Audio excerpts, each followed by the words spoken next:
Hi everyone, this is Chris from Chris Watches Pretty Little Liars, and a quick update on Nail Clipper Gate. It is lost. It is not in my apartment anymore. I don't know who came in here and stole it, but somebody must have. So I went to my neighborhood grocery store, and I said, you know what? As foolish as this is, I'm just going to go ahead and buy a new nail clipper. Guess what, folks? They're out of nail clippers. Is this a sign? Is A messing with me? I don't know. So that's the latest there. So let's just dive into this episode. Kind of a weird one, I got to be honest with you. But a few notable things to address, so let's just get into it, right? Let's get into Stolen Kisses. That's what it's called. Chris watches Pretty Little Liars. Chris watches Pretty Little Liars. Chris watches Pretty Little Liars, so he can help you figure out who's A. Here we are, everyone. Season 3, Episode 8, Stolen Kisses. Stolen Kisses. At least 2 I can think of off the top of my head. Maybe 3. But we'll get to that, of course. And again, no previously on. So I don't know if this is an HBO Max thing.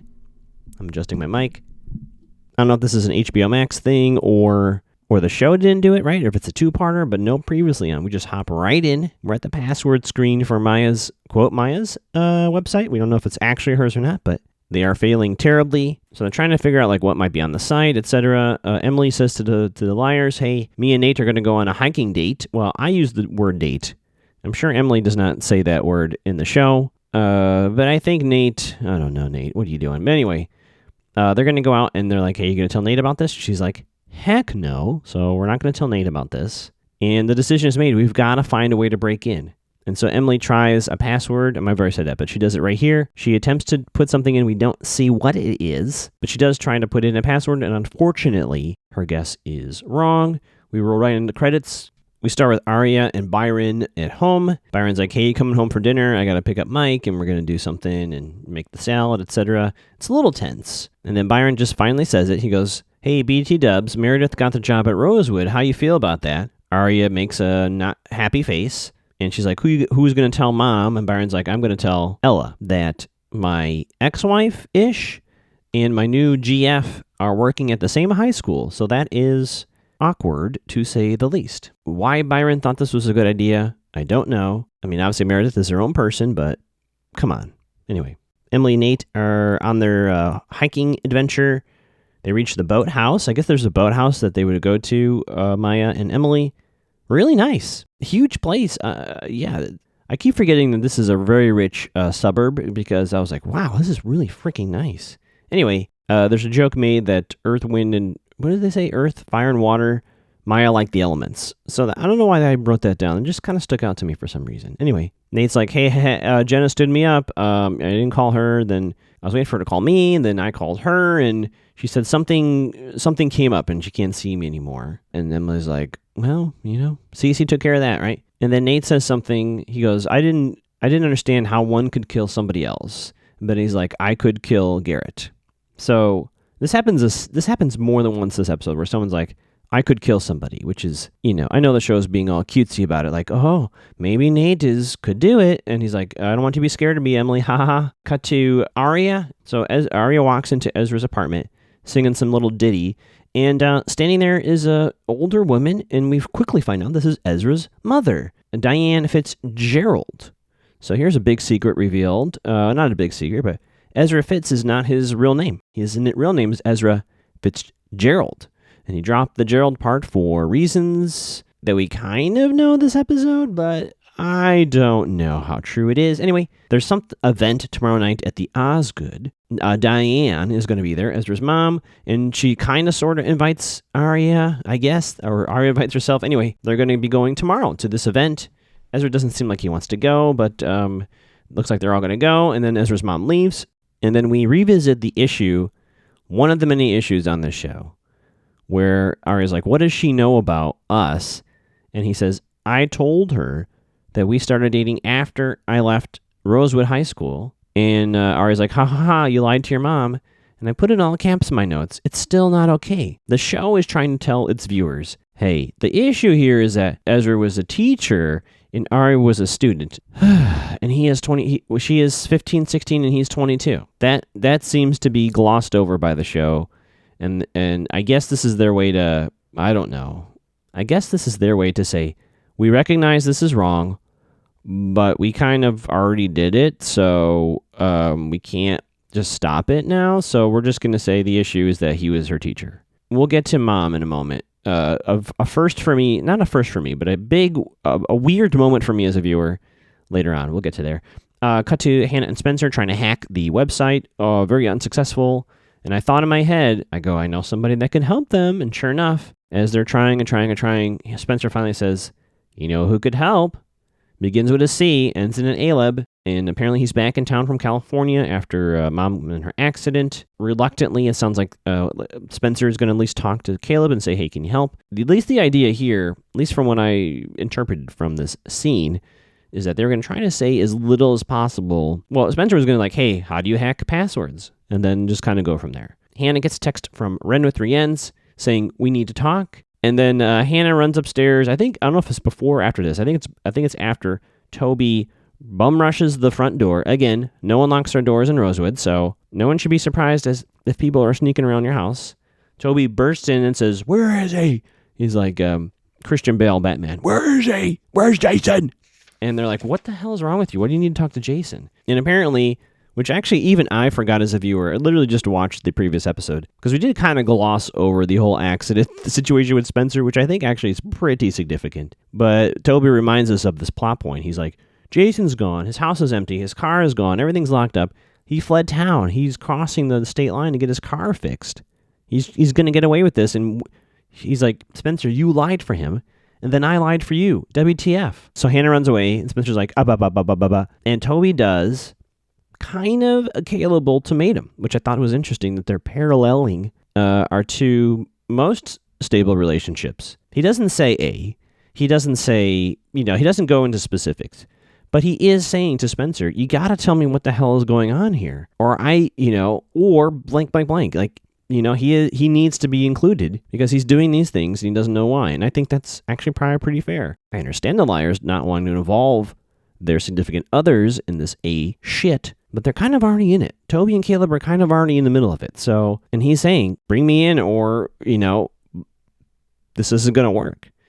He runs away. Cut to Emily. Emily's going to Paige's house to, I guess, apologize because we're still dealing with the flask situation. And Paige is all weird. Paige hasn't gone to school. And Emily's like, I'm so sorry. I never do this to you. She says this a few times in this episode. And Paige is like, yeah. And I know. We can talk at some other time. I can't talk now. So Emily runs away. Cut to Ren with 3 N's and Hannah at the brew. And surprise, surprise, Ren is coming to her regarding Mona. And the situation is they want to move Mona to a place in Saratoga, New York, because they think that she might have better care there. And Ren with 3 N's is trying to keep Mona here, and he says, I have failed so far. Or no, he doesn't say this yet. But he's like, I don't know what to do. Hannah's like, we'll talk to them. He's like, I'm going to try. And so the plan is Ren with 3 N's is going to tell the board, keep Mona here in Rosewood. And we're going to get to this a little bit later. I want to discuss this situation in depth. But that conversation ends. Caleb enters. Caleb's back in town, booked for this episode. He gets some coffee to go, it looks like. Hannah walks up. I don't even know if either of them say anything. I think Hannah just stands there. Caleb sees Ren sitting on the couch. Caleb rolls his eyes and walks away. So there you go. Cut to school.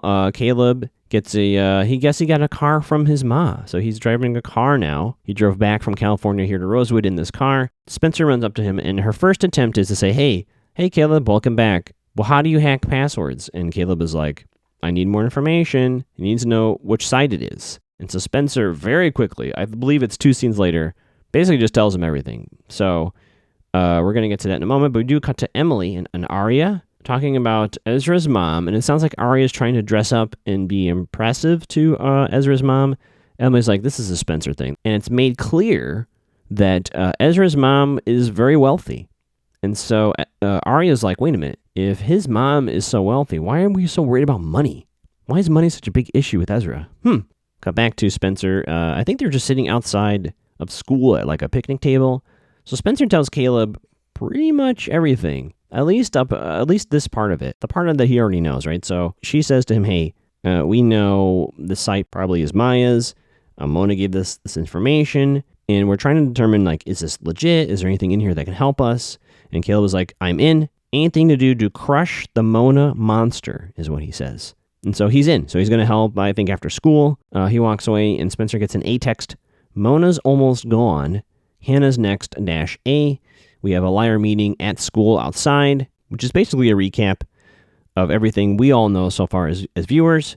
There is this notion, it said often throughout this episode, I think it's a misdirect, but there's something about Mona has not been taking her meds and has been passing them to a visitor. So I think the show is trying to just say to me, the viewer, which I think is a misdirect. I think I'm gonna double bluff them here, that Mona is not taking her medication, which is the same medication that is being passed to a visitor, i.e. Lucas. This is the same medication that was found in his film canister, which is the same medication that was put into the flask of Emily on the night of this whole grave incident. I believe that's where they're leading me to. But I cannot imagine the level of medication that was given to Emily would be something Mona would be taking, but I don't know. Maybe. Mona does not have the same reaction to the medication, as far as I know. But I guess we'll find out. But that's the layout. I think the show is trying to lead me down. So that's all. Everyone's on the same page there. We got to Spencer and Aria. So they come home. It looks like Aria's there to look at like Spencer clothing. They find that Mom's briefcase is sitting there, and so Spencer's like, let's look through the bag really quick. And Aria's like, is that a good idea? And Spencer's like, I can do this quick. So she shouts out Mom. Mom is clearly not booked for this episode, so they are in the clear. And they find a folder, The People versus Reynolds.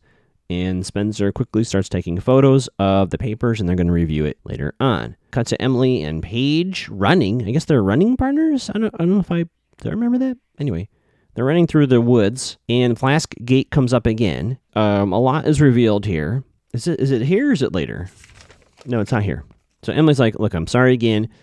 I gave you that flask. I want you to know I would never do that to you, etc., etc. And Paige starts freaking out. And she's like, when did this happen? And Emily tells her. And Paige is like, well, I got news for you. Guess what? You were with me. Part of that night. You were with me. And Emily's like, what? Cut to Aria and Spencer looking over the medical report and the autopsy, etc. Turns out Maya's trachea was crushed. And apparently Maya, according to this report, that she was in Emily's backyard and she was killed in Emily's backyard. I guess no one was in the house. Emily was still staying in Hannah's. Pam wasn't there, so she was just, I don't know, camping out or something back there, but that's where she was found. No property on the scene, so nothing of Maya's was found on her. So they suspect that whomever did this took whatever Maya had with them. And then there's a witness. So looking at the witnesses, right? There's one witness, Bart Comstock, that Spencer's mother has circled, like, we need to break this person because this will be how I help Garrett. And so Aria's like, I got it. This is my part of the case. So she runs off and she's going to talk to Bart, I guess. Then we get the truth here. Emily and Paige. Paige says to Emily, at 11 p.m., I go outside my door. You're on the steps. You look drunk. You came inside my house. I was holding you up, and then you were holding me, and then you kissed me. And Paige starts freaking out. She's like, I'm so sorry. I should have stopped you because that was wrong. You were intoxicated, but I let you kiss me, and I didn't stop it. So I will give the show a little credit here.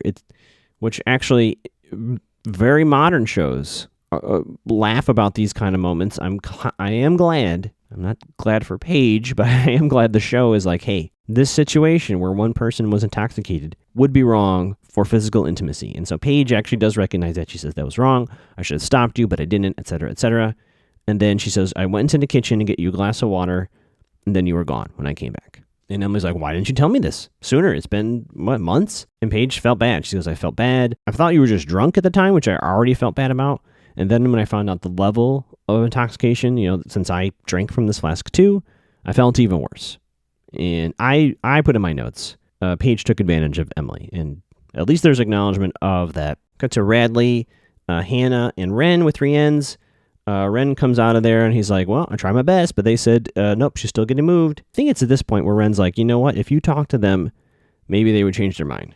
So let's talk about this for a brief moment. So I need to really organize my who's on what team thought here. So someone is trying to move Mona away from Rosewood. Now this is not a coincidence. We all know this, right?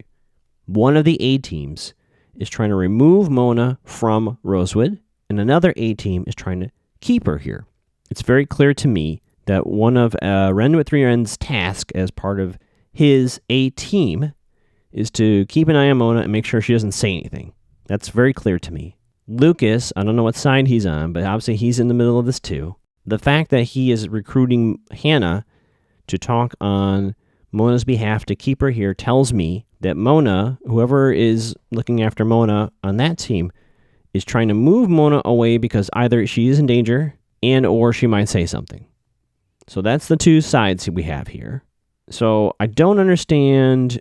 Yeah, I don't know who's running both teams, but at least I'm certain of that dynamic. I don't know where Lucas falls. I'm pretty sure Lucas is on Mona's team, but we'll get to that.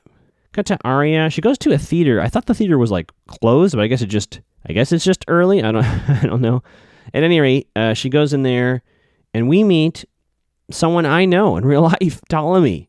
I screamed Ptolemy, who turned out to be, of course, Bart Comstock. I'm going to try to get Ptolemy on this podcast, everybody, and we are going to have a thorough talk about Bart Comstock.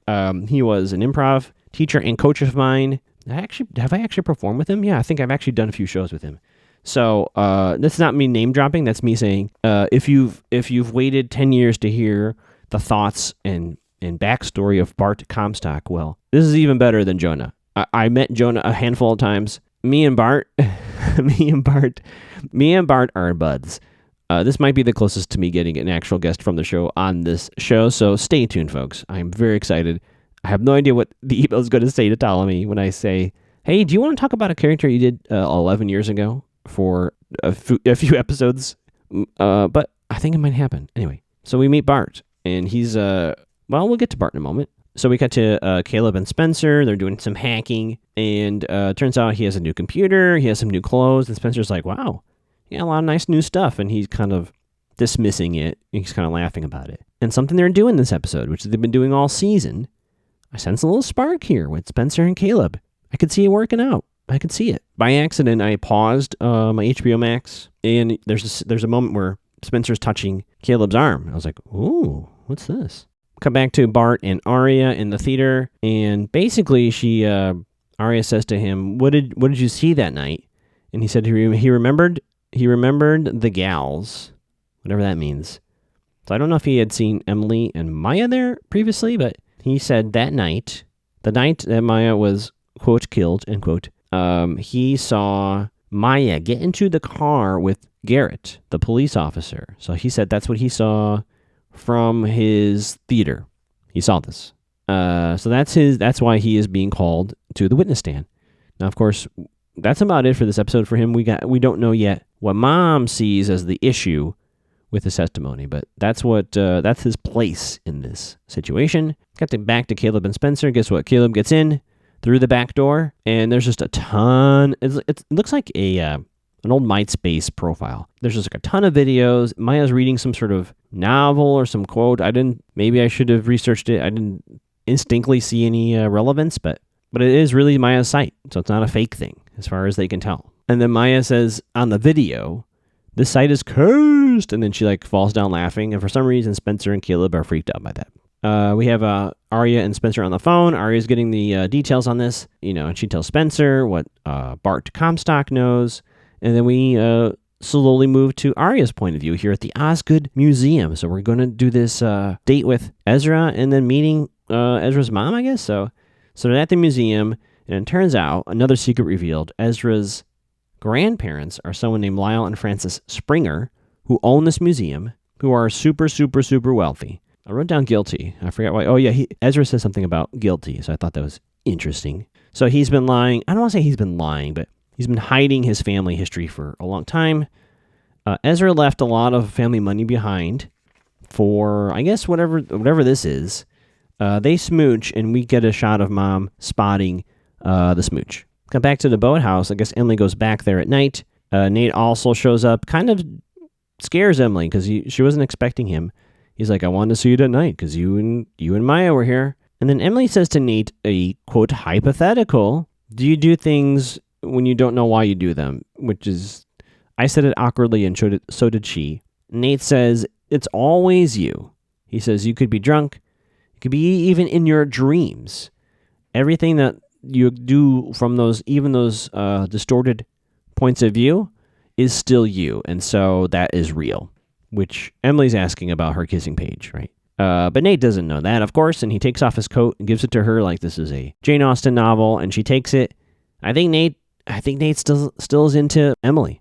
I don't know, folks. It sure looks like it. Cut to the Osgood, back to that. This is the scene, folks, where this may not be the first time. This may not have been the first time. Probably won't be the last. Or I am 100% on Diane's side here. And that is not what the show is intending. But she walks up to Arya and says, "What do your parents think of Ezra?" Which is very funny, of course. And then Mom starts to go through. It turns out she did her research. She tells Arya, "Well, I heard your parents are divorced. Did that happen before or after they found out about you and Ezra?" And she's like, "Your whole history is very easy to find out." Which, again, unintentionally telling us this A stuff, very easy. If Diane Fitzgerald was able to find out the entire sordid details of the Montgomery family, A doesn't have that much to do the same. So these secrets that everyone's hiding, very easy to find. Anyway, she says, your brother's arrest record, you and Ezra, your parents divorced, cracks and strains, she says. And then she says very directly to Arya, "I'm not going to let you ruin him. You're the one that has done all of this. He left Rosewood because of you, lost his job at Hollis because of you." And then she says to Arya, "Everyone has motives." And Arya the whole time is like, bah, bah, bah, bah, bah, bah. And it's made very clearly said, although not literally said, Diane will pay Arya to walk away from this relationship. We don't know how much. That wasn't discussed, because that's when Arya storms out. But Diane says, she says, "I'm going to give you some money if you leave Ezra." And I wrote in my notes, "Take the cash." What are we doing, Arya? But of course, true love wins, right? And Diane's the villain here. And then Ezra, it is like a commercial break, but if this were on regular TV, but just right into Ezra walking up to his mother. "What'd you say to her? You were talking to Arya and then she ran away." And Diane's like, "Is it past her bedtime?" Which I admit is a little mean, but we know what she's getting at, of course. And then so Ezra's like, now you know why no one likes you." And I'm sorry, audience. I cannot side with Ezra and Arya on this. Yes, was Diane a little mean about it? Absolutely. Is her interest probably more self-centered? Probably in the family reputation that we have her son dating a high school girl? Yeah, that's probably a self-interest in maintaining that situation. But still, she's not wrong. This is bad. This is bad. Mom's trying to save her son from prison. And yeah, giving Arya money to make her go away, not the best way to handle it, of course. But how can I fault her?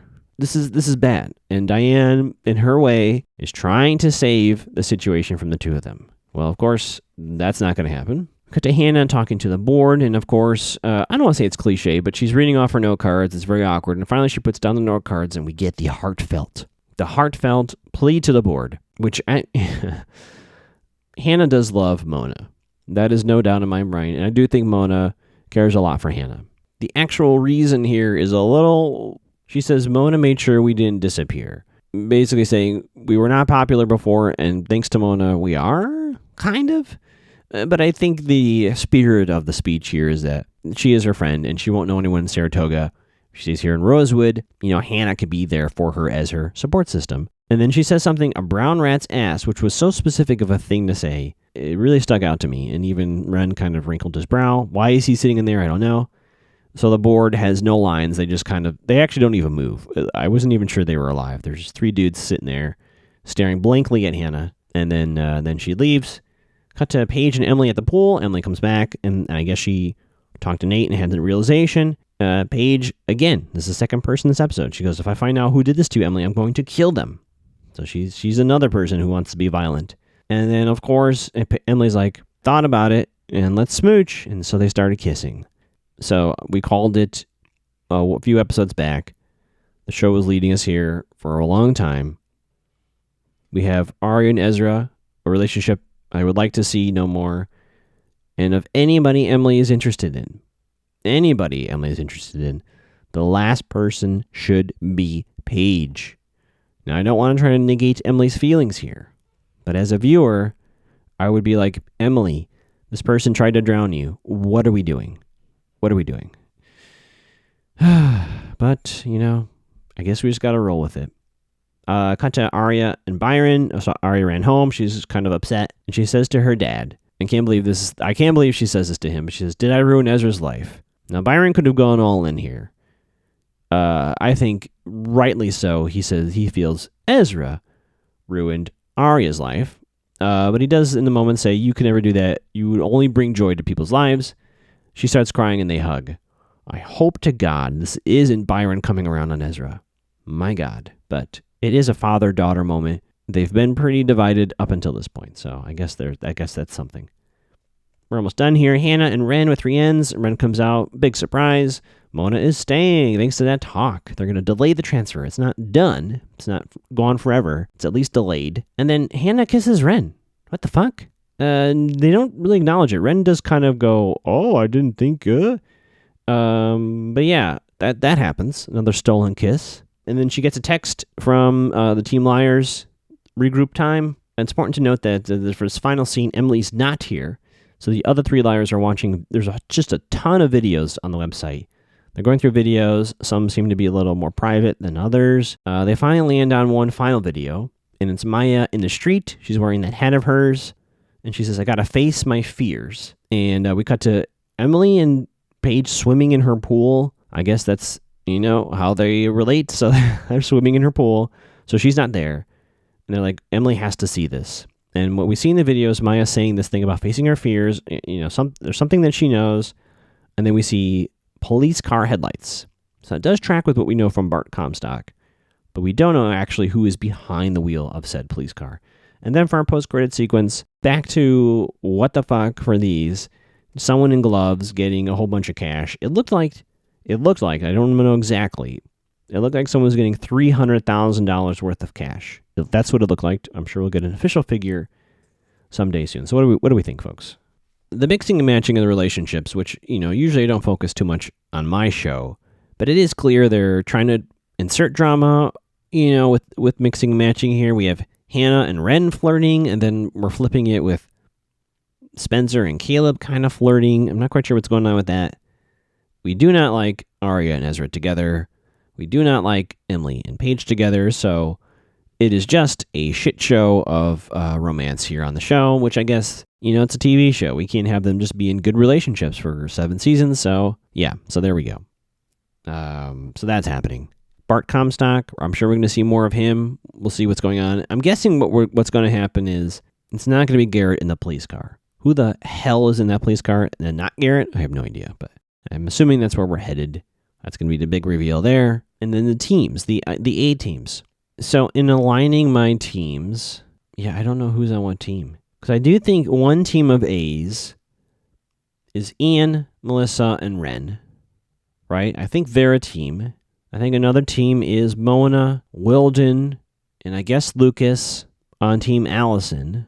Jenna, I think, is on Team Ian, but she kind of is her own team. Garrett was on Team Jenna and was kicked off. Noel Khan, I have no idea what team he's on. I think he's just doing his own thing. And Meredith I think Meredith is taking advantage of the A network. So I don't think she's really interested in this Allison stuff. I think she just likes to mess with the Montgomerys for whatever reason.